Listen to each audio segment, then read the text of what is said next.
Well, I think years ago you were telling me about a problem that you'd had because the government is changing the way that they make paint or forcing them, and so you had all these problems coming up, and it's like, what is going on? And even the guys at the paint store couldn't figure it out. It's environmentally friendly or whatever. Friendly, that's what right. It is.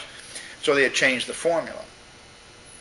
So when they changed the formula, I used this primer in a bathroom, and I rolled it on the walls, and I had 1,000,000 bubbles. I'm serious. I had little bitty bubbles every square inch of the wall.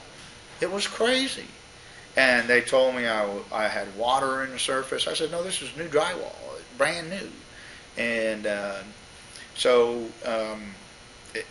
long story short, it just took a long time to figure this out. But the paint company admitted that they had put a new batch with a new formula, and that they were having a lot of complaints from this product, and it was because the government's forcing them to change the formula.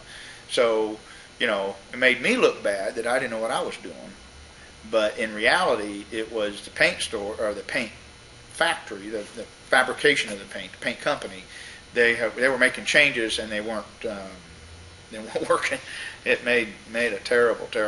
Well, let me follow through with that, okay? Because then a guy that's inexperienced, and you that it's experienced, something's up.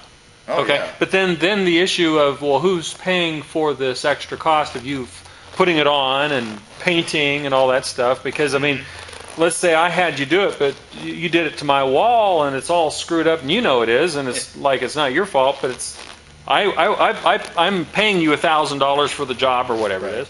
So what would happen in a case where not a reputable contractor, he would deal with a thing and maybe walk away, or what's going to happen there? No, there's all kinds of scenarios, I guess. So some people would just try to charge the customer more to redo it, or they wouldn't say it's not their fault and walk away from it.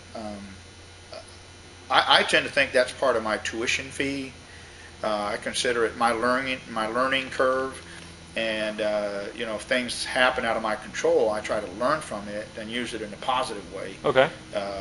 And you have to suck it up on your labor, I guess. Suck it up. I have to, as a business, I do. But I bet there's a bunch of contractors that just walk away or just say that it's just the problem. You got a problem here, and then charge you a bunch more. Yeah. Very possible. It's possible. Yeah.